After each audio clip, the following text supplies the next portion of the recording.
Hi, welcome to our channel where we share the most intriguing stories. When land surveyor Derek Lawson returns home from a short trip, he finds bulldozers tearing into his private forest.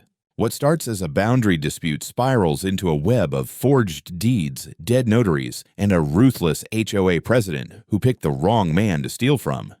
By the time I turned off the main road and started up the dirt track toward my home, I already had a bad feeling in my gut. 9 days away on a contract in Utah wasn't that long, but out here in the foothills, things change fast, especially when someone decides to mess with the wrong patch of land. I'd been surveying oil easements in red cliffs, burning through long days under the sun, looking forward to getting back to the quiet of my 6 acres, my dogs, and the first decent steak I'd grill in 2 weeks. What I wasn't expecting was a damn construction site where my pine grove used to be. As soon as I crested the hill and saw the northern edge of my property, I slammed the brakes so hard my truck fishtailed on the gravel. I just sat there for a few seconds staring. A steel construction fence, brand new, ran across my trees, cutting into my land by at least 200 feet. Heavy equipment was parked inside the fence. A few guys in hard hats were already pouring what looked like concrete footings, and just behind them, a bright green plastic banner fluttered from a stake in the ground. Future site of Sage Valley Community Center. My fingers clenched around the steering wheel. Community Center, my ass. I didn't even drive up to the house. I turned off the engine, grabbed my surveyor's case from the back seat, and hiked straight toward the site. As I got closer, I counted 4 workers. One of them, bearded, burly, high-vis vest, was barking orders at the others near the concrete mixer. I walked right up to him and said, "Who the hell gave you permission to build on this land?" He barely looked at me. "This is HOA land. We're under contract. You need to stand clear for safety, sir." "I'm the owner of this land," I snapped. "This is an HOA property. This is parcel 208-C, part of Forest Lot 14, which has been in my name for 15 years. Now he looked at me. "We've got permits and site plans," he said, thumbing toward a clipboard resting on the tailgate of a work truck. "Talk to the board if you have a problem." I flipped the clipboard open. The site plan showed my north slope as part of their expansion zone, labeled as Lot A12. The boundary line was wrong by nearly 100 feet eastward. I've been a licensed surveyor for over 20 years. I know every inch of my land, every legal coordinate. I didn't need GPS to tell me this was a steaming pile of bullshit. Before I could say another word, a sleek black SUV pulled up on the gravel next to the fence. The tinted window slid down, and I saw her, blonde bob, oversized sunglasses, that pursed, permanent expression of suburban authority. Karen Wellesley, HOA president. I'd seen her once before, at a town zoning meeting. She hadn't liked my question about how her subdivision drained storm runoff. She stepped out, smoothing her blazer over her yoga top, and approached me like she was coming to inspect a rental car she didn't own. "Mr. Lawson, right?" she said, voice sugary enough to rot teeth. "We've been meaning to reach out. You weren't home, and we had a deadline."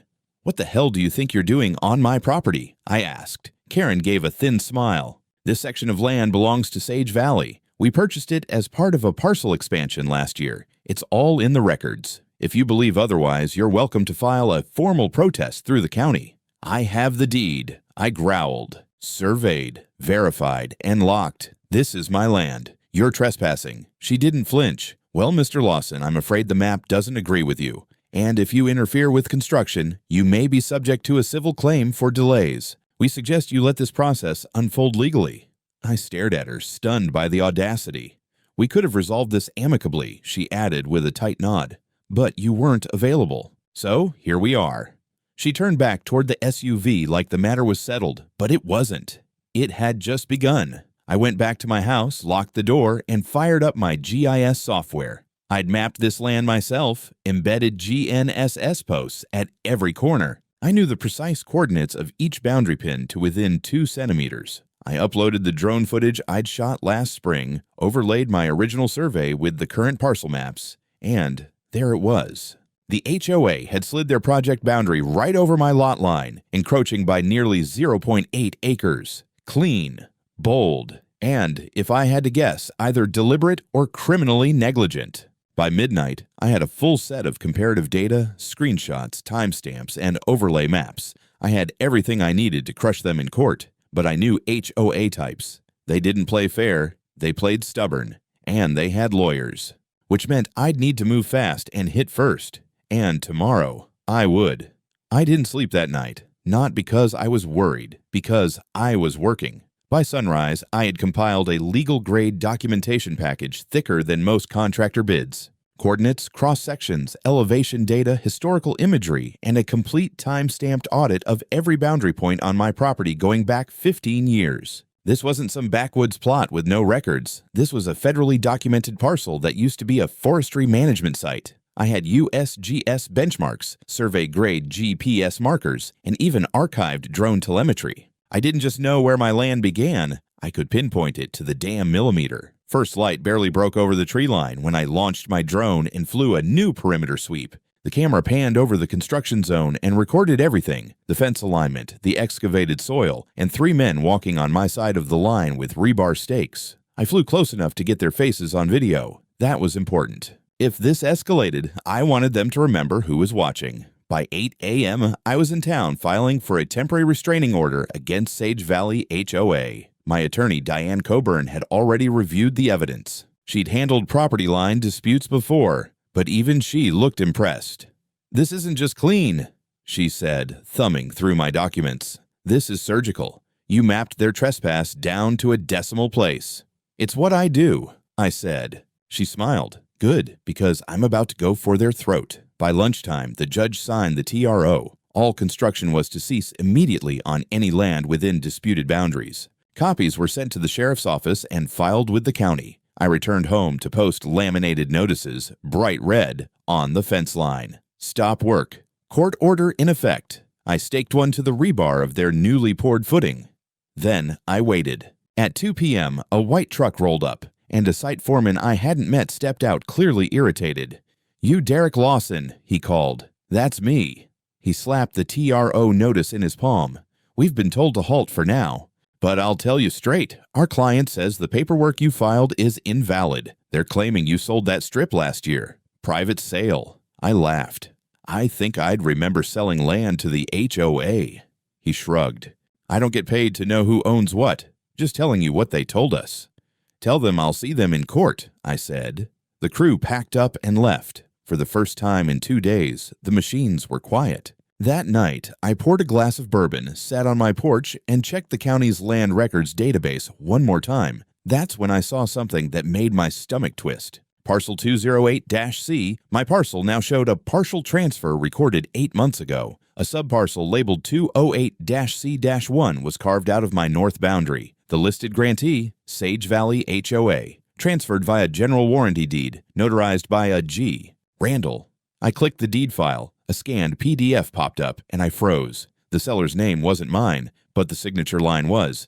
A forged signature, sloppy but close enough. The deed stated that I, Derek Lawson, had granted 0.8 acres of land to the HOA for community development use, and authorized a man named Joseph Nolan to sign on my behalf. Only problem, I'd never met a Joseph Nolan in my life. The document included a power of attorney, supposedly signed by me, dated a year ago. Notarized, sealed, registered. Only one small problem. The notary, G. Randall, had died 2 years ago. I knew that because I'd attended the man's funeral. We both sat on the same rural planning board. There were even photos of us together at his retirement dinner. I felt the back of my neck flush. This wasn't a mistake. This was fraud. Someone inside the county records office had either been bought, manipulated, or was actively involved. I immediately called Diane and sent her the files. "This changes everything," she said. "We're not dealing with a boundary dispute anymore. This is felony-level falsification of land title. We go public?" I asked. "Not yet. Let's hit them with full verification first. We'll need a copy of Randall's death certificate, a handwriting analyst, a county deed chain review, and a statement from you on record that you never met Nolan." "I'll handle the land side," I said, "but check the LLC tied to the HOA. Something tells me Nolan's name isn't just a placeholder." "I'll run it down," she replied. "Hold tight." I didn't hold tight. I went out and reinstalled my survey markers that had been pulled. I embedded new GPS tags, concealed, just in case someone tried to tamper with them again. And for good measure, I backed up every drone video and GPS log to cloud and cold storage. Because if they thought they could bury me under a fake signature and a dead man's seal, they were in for a very rude awakening. The next morning, I woke up to the sound of hammering. I bolted upright, grabbed my phone, and checked the cameras. Sure enough, they were back. Despite the court order and the active restraining notice, a crew was on site again, this time framing out what looked like a retaining wall right on top of my northern boundary. I didn't waste a second. I called the sheriff's department and forwarded a copy of the TRO again. The dispatcher promised to send someone out. While I waited, I threw on boots, grabbed my GoPro, and marched up the slope. As I approached the fence, the same smug foreman from yesterday glanced up and said, "Morning, back again?" "You're violating a court order," I said, pointing my camera straight at him. "Stop work, right now." He shrugged. "I got clearance from the client's lawyer, says the TRO's being appealed. Until we get formal notice of suspension, we're proceeding." "The TRO is active," I said, voice rising. "It hasn't been vacated, modified, or reversed. That means this," I pointed at the wet concrete, "is a violation." Before he could reply, I heard gravel crunching behind me. A sheriff's cruiser was pulling up. Deputy Owens stepped out. I dealt with him once before, when a neighbor's goat wandered across my property and got tangled in my wire fence. Good guy. Fair. Not one for HOA politics. "Morning, Derek. Got your call." I gestured toward the crew. "They're ignoring the order." Owens walked over, reviewed the laminated notice still zip-tied to the fence, then looked at the active construction. "Who's the site manager here?" he asked. The foreman raised his hand. "I am. Alan Mercer." "Mr. Mercer," Owen said calmly, "I've got a TRO right here from county court, signed and active. That means any continued activity on this property is subject to enforcement. I'm going to have to ask you to stop all work immediately." Mercer shifted. "Our legal team says—" "I don't care what your legal team says," Owens interrupted. "This is enforceable law. And unless you want to be charged with contempt of court, you're going to shut this site down right now." Mercer cursed under his breath, signaled to his crew, and they began packing up. Owens walked over to me and lowered his voice. "They'll be back, you know." "I know," I said. "And what's this I hear about forged deeds?" I explained everything. Joseph Nolan, the dead notary, the fake transfer, and handed over a folder with printed documentation. Owens flipped through it, eyebrows climbing with every page. "You file a criminal complaint yet?" "Just about to." He nodded. "I'll send this up the chain to the detective division. This looks dirty." An hour later, I was sitting in Diane's office while she fired off a formal fraud complaint to the district attorney's office. She'd already contacted the state surveyor's division and looped in the county recorder's ethics board. Then she dropped a new bomb. "I ran the title chain," she said, flipping her laptop around. "The company that supposedly bought the land from Nolan. It's an LLC called Marrow Pine Holdings. And it's owned by a trust," she said. "That trust is managed by a man named Calvin Wellesley. Ring a bell?" I exhaled hard. "Karen's brother." "Bingo." "Let me guess," I muttered. "Shell company. Bought the land in a quiet transfer, donated it to Sage Valley HOA, and now they're building on it while pretending the ownership is legitimate." "Exactly. And since the HOA's public filings list Calvin Wellesley as a financial advisor, this isn't just shady, it's a full-blown coordinated scheme." "And they thought I wouldn't notice," I said bitterly. "Worse," she said, "they thought you'd give up."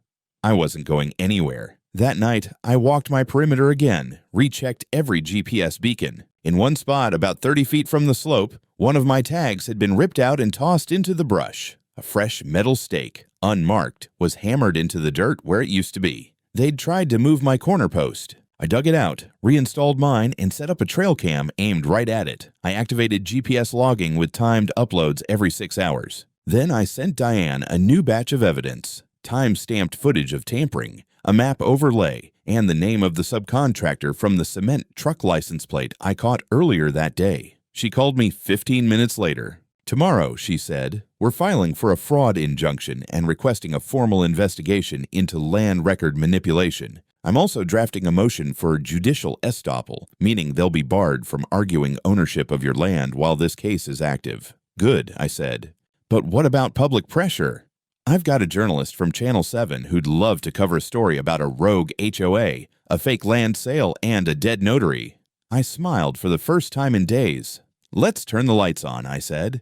The morning started with 2 knocks at my door, one from the sheriff's office and the other from the Colorado State Land Survey Authority. I didn't even have time to finish my coffee. Deputy Owens returned, this time with a county investigator named Dana Murillo, short, sharp-eyed, with a clipboard in one hand and a voice recorder in the other. Behind them, a marked truck from the Survey Authority parked at the edge of my gravel drive, kicking up dust. "We're here to conduct a joint inspection," Murillo said without pleasantries. "Following your complaint and the filed evidence, the DA has authorized an emergency site review and a preliminary forensic survey." "Let's do it," I said. What followed was 6 hours of intense work.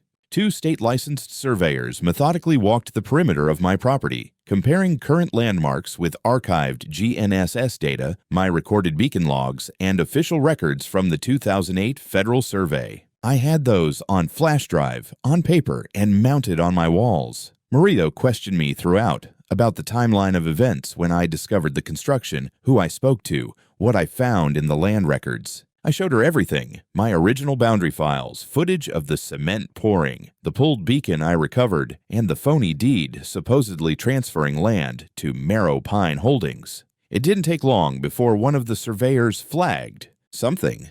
"Marker 37, he said, was physically relocated, verified with pre-flood laser scans from 15, and this one here, 39. The base plate was removed. The tag is new. They tried to reconstruct the property line," his partner added, frowning. "And did a piss-poor job of it," I muttered. Murillo jotted notes, then turned to me. "You're saying this was a coordinated effort?" "I'm saying it was engineered," I replied. "This isn't an accident. This was precision tampering. Someone altered boundaries to match a fraudulent title transfer and used that to authorize construction on private land." She nodded slowly. "We'll be issuing a freeze on all activity under the Marrow Pine Trust and opening a criminal probe. Any idea who ordered the markers moved?" "I can tell you who benefited," I said, flipping open my printout of the LLC trace. "Calvin Wellesley, brother of Karen Wellesley, trustee of the holding company that acquired my land through a dead man's signature." Murillo didn't say anything, but I saw the flash in her eyes. A click, a tightening of gears. She knew what she had now. Just after lunch, Diane called. "We've got movement." She'd filed the fraud injunction in district court that morning. The clerk fast-tracked it, and the judge had issued an immediate stay on any further development activities, not just on my land, but on the entire Sage Valley expansion zone. "And it gets better," she said. "Remember your footage of the cement truck from last week? I cross-checked the plate with state records. The subcontractor is registered to a company named Frontline Resource Partners, and they share an office lease with Marrow Pine Holdings. Same address, same building, same mailbox suite. It was a closed loop. Fake trust, fake purchase, fake transfer, real land, real crime." I was about to ask what came next when I heard shouting from up the slope. I ran out the door and up the trail behind my garage, past the rock line and up to the northern ridge, where 3 HOA board members were arguing with the state surveyors, waving laminated documents like they meant anything. Karen was among them. She turned when she saw me, smiled that Botox stiff grin and said, "Mr. Lawson, I hope you're enjoying this performance. But I assure you, we're well within our rights." "You're trespassing," I said, stepping past the marker post they'd moved and now nailed back into place like it meant a damn thing. "Not for long," she said smoothly. "Our attorneys are working with the assessor's office to finalize the boundary realignment. You'll be hearing from them soon." Murillo stepped in then, flashing her badge. "Ma'am," she said, "you are currently interfering with an active state-level investigation. I strongly suggest you return to your property and wait for your legal representation." Karen opened her mouth, then snapped it shut. That was the first time I saw hesitation on her face. She left without another word, but not before glaring at me like I'd spat in her gardenias. Later that evening, I got an encrypted email from a private GIS consultant I knew at the State Mapping Division. He'd flagged an internal anomaly, a back-end edit to Parcel 208-C's public records 6 weeks ago. The user login that made the change belonged to a county records clerk named Elise Tanner. Guess who she'd worked for before her county job? Wellesley Financial. I forwarded the information to Diane and the DA's office immediately. She responded in minutes. "We've got them," she said. "This is systemic. Tampering with county systems, collusion, fraud, attempted land seizure. It's all there. But I knew people like Karen. She wouldn't go down quietly. And the next move was coming. I just didn't know how ugly it would get. 3 days. That's how long it took for Karen to launch her counterattack. On Monday morning, I found a large yellow envelope duct taped to my mailbox. It wasn't from the court. It was hand-delivered. No stamp, no return address. Inside were copies of legal filings, a civil suit naming me as the defendant, HOA of Sage Valley versus Derek Lawson, allegations, obstruction of development, N, intentional damage to construction materials, harassment of community personnel, unlawful encroachment into easement zone. Their words, not mine. My first reaction was disbelief. Then I laughed. She wasn't just doubling down. She was swinging blind and hoping to hit something on the way down. I called Diane. They're trying to flip the narrative, she said without hesitation. Classic HOA intimidation play. Countersue muddy the waters, make you look like the hostile actor. And this easement zone claim, I asked. Doesn't exist. We verified it 2 weeks ago. There's no recorded easement anywhere near your property. But they're betting the judge won't know that offhand. They picked the wrong hill to die on, I said. Oh, we're not just going to kill their argument, Diane said. We're going to nuke it. But Sage Valley wasn't done. Later that day, I received a certified letter from the Colorado State Board of Professional Engineers and Land Surveyors. Karen had filed a complaint against my license. According to her, I had knowingly falsified survey data, engaged in unethical conduct, and harassed a community project in a professional capacity. She'd included screenshots from my drone footage, cropped and captioned, of course, framed to look like I was interfering with contractors and damaging equipment. One image showed me pulling their rebar stake out of the ground. Conveniently omitted was the part where that stake was hammered 2 feet inside my boundary, and I replaced it with my legal beacon. It didn't matter. The board was obligated to review the complaint. I now had 30 days to respond with a full defense file. My license, my livelihood, was technically under threat. That night, I sat in my office going through the pile of nonsense and felt something I hadn't in a long time. Not fear, not stress. Rage. I wasn't just fighting for my land anymore. I was fighting for my name, my profession, everything I'd built over 2 decades, and Karen was throwing it all at the wall, hoping something would stick. So I escalated. Diane filed an emergency injunction to block the HOA's civil suit, citing active criminal investigation into forged property documents and conflict of interest between Karen's HOA authority and the fake transfer she engineered through her brothers. Trust. Then I took the offensive. I compiled a full timeline of events. Day I left for Utah. The exact time the first construction vehicles entered my land from drone logs. Corresponding entries in the county record database showing the forged transfer. Trail cam footage of stake tampering. Notarized statements from the state survey team confirming boundary movement. A full affidavit from a handwriting analyst comparing my signature to the fake deed. Then I sent it all to the licensing board, to the DA's office, and to Channel 7. The media bite came fast. By Wednesday morning, a segment aired called Surveyor vs. HOA.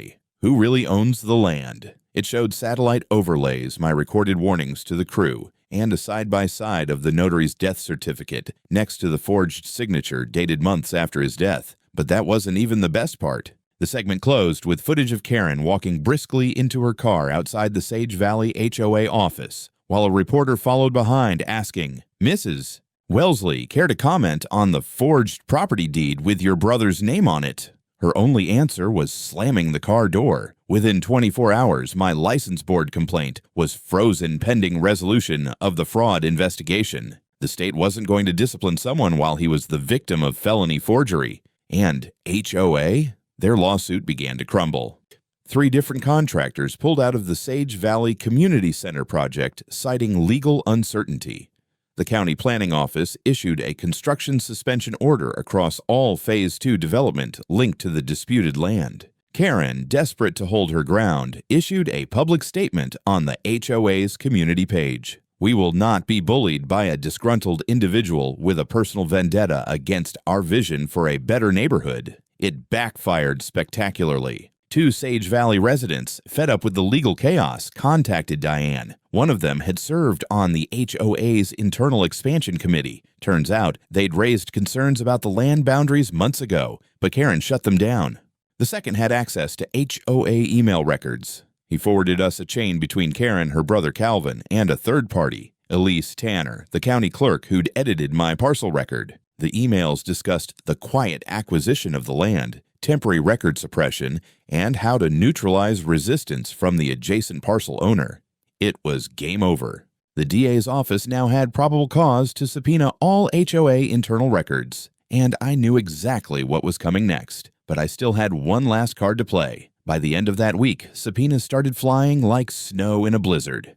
The DA's office served one to the Sage Valley HOA board, demanding all communications, meeting minutes, financial records, and project documents tied to the community expansion and Marrow Pine Holdings. Karen's name was right at the top of the warrant. She didn't take it well. On Saturday morning, I was on my porch with a thermos of coffee when a black SUV pulled into my drive. Two men got out in suits, sunglasses, and the kind of posture that screamed, "Not here to chat." They introduced themselves as investigators from the State Attorney General's Public Integrity Unit. They weren't here for pleasantries either. "We're escalating this case to a multi-agency task force," one of them said. "There are indicators of deeper corruption involving public records, tampering, financial fraud, and land theft." "State level?" I asked. He nodded. "This isn't just a HOA dispute anymore. Someone's been manipulating county infrastructure and legal filings. That's felony territory." They asked to see my records again, especially the original survey scans and the footage of Karen speaking to the construction foreman. I handed over my encrypted drive. "Anything else we should know?" one of them asked. I paused, then walked to my desk drawer and pulled out something I hadn't yet shown anyone, a printed email I found in my mailbox days earlier, unsigned, with no return address. It simply read, "Check permit AXL-2291. It was fast-tracked with forged certification. Someone high up pulled strings. I'd checked. The permit was real, stamped by the county development office, but it bypassed normal protocol. No environmental review, no landowner notification, and the engineering approval was signed by a man who died 2 years ago. The investigator scanned it, looked at his partner, and said quietly, "Jesus." Later that day, Diane called.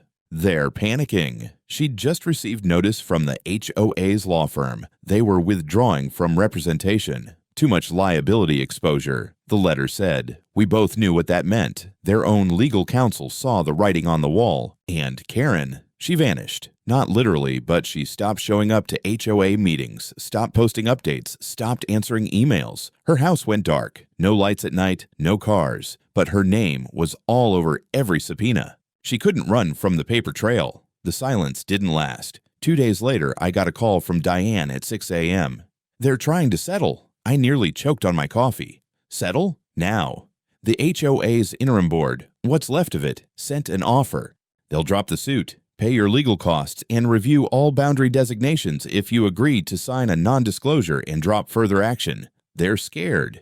They should be. I told her what I wanted. Full acknowledgement of the fraud, public. Correction of the parcel boundaries. HOA removal of all structures on my land at their cost, and no NDA. I wanted transparency. Exposure. "And Karen?" I asked. "Still in hiding, but her brother Calvin was just indicted in another county for real estate fraud. His name's about to make headlines." Then, the final blow came from an unexpected angle. The Colorado State Records Commission opened an internal audit of all parcel edits across the last 3 years, starting with the suspicious case involving Elise Tanner. She was suspended pending investigation. Her access credentials were frozen, and every property she'd touched was flagged. Suddenly, it wasn't just about my land. Multiple parcels across the region had been adjusted under her login. Quiet little edits, always benefiting some shell company tied to real estate development. It was organized, it was systematic, and it was all unraveling. That weekend, I got a knock at the door. Not cops, not officials. Just a man in his 50s with a firm handshake and a folded paper under his arm. Name's Grant Fellows. I used to live down by Briar Hollow. They pulled the same stunt on my cousin last year, took half his property with a forged replat. He held up a list.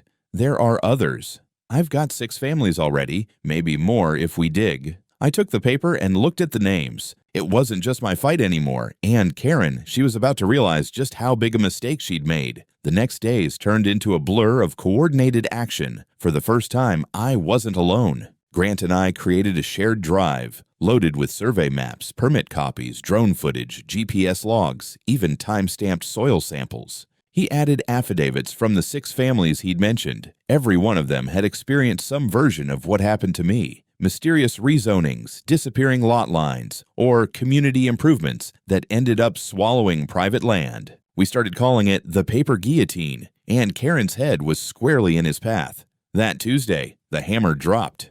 The state grand jury issued indictments. Karen Wellesley was charged with conspiracy to commit land fraud, filing false legal instruments, destruction of property, and obstruction of justice. Her brother Calvin was charged separately for operating multiple fake LLCs used to purchase land he never had the right to.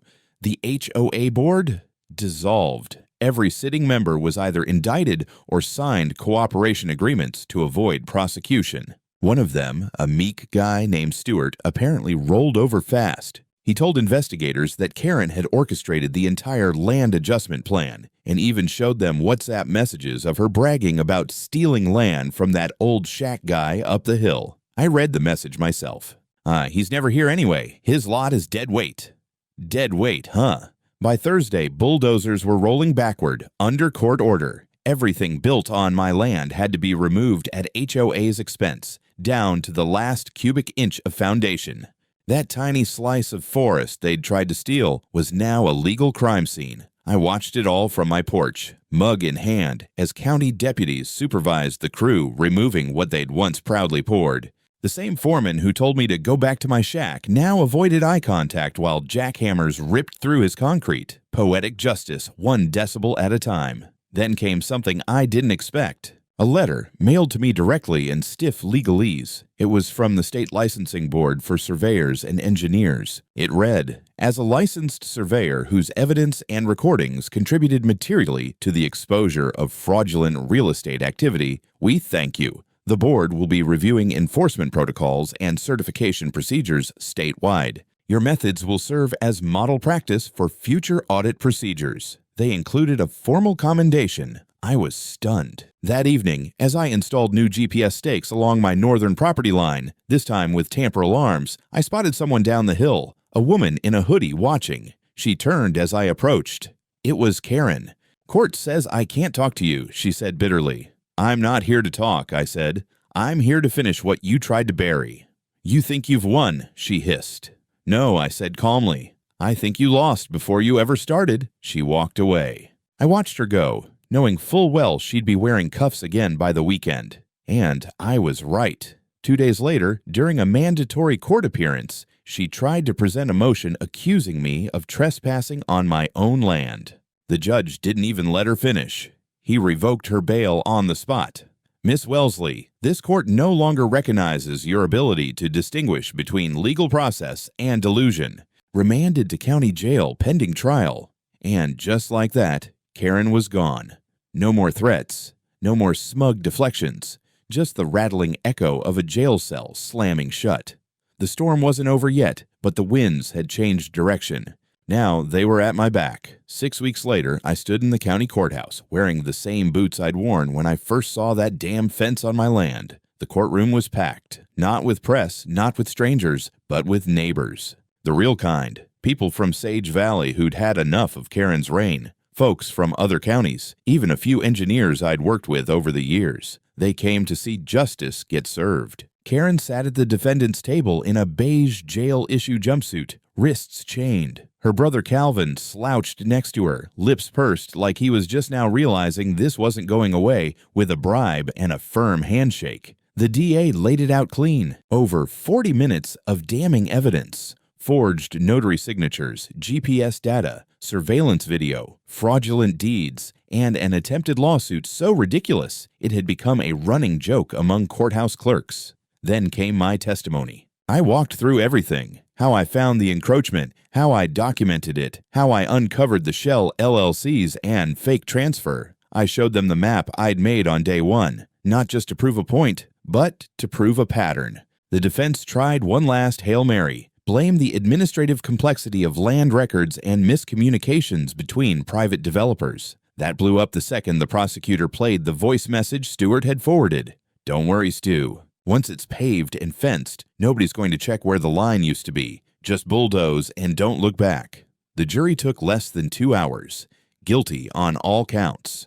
Karen was sentenced to 15 years in state prison. No parole for at least 7. Calvin got 10. Stewart got a suspended sentence and 5 years of community service, mostly because he spilled early and often. As part of restitution, the HOA was forced to pay me over $2 million, including complete remediation of the damaged land, full coverage of legal fees and expert costs, compensation for loss of use and emotional distress, and when HOA Sage Valley was formally dissolved by court order, all remaining assets, including the adjacent parcel they never should have bought, were auctioned. I bought it for the price of a used pickup. And I turned it into something they could never build with all their HOA dues and clubhouse dreams. A small open-air park with wildflowers, native stone benches, and a solar-powered surveyor's beacon in the center. Right at the former conflict zone, I installed a heavy steel plaque that read, "Private property surveyed, secured, settled," and below it, in smaller type, "To those who scheme, a fence won't save you from the truth." People started coming by to visit. Hikers, retired surveyors. One old lady brought lemonade and just sat there watching birds. A couple teenagers showed up and said, "Dude, this place was a battlefield?" I nodded. They looked around like they were standing on sacred ground. Some battles happen in boardrooms. Some happen in courtrooms. Mine started in the dirt. But it ended here, on my terms, on my land, and it was mine again. All of it.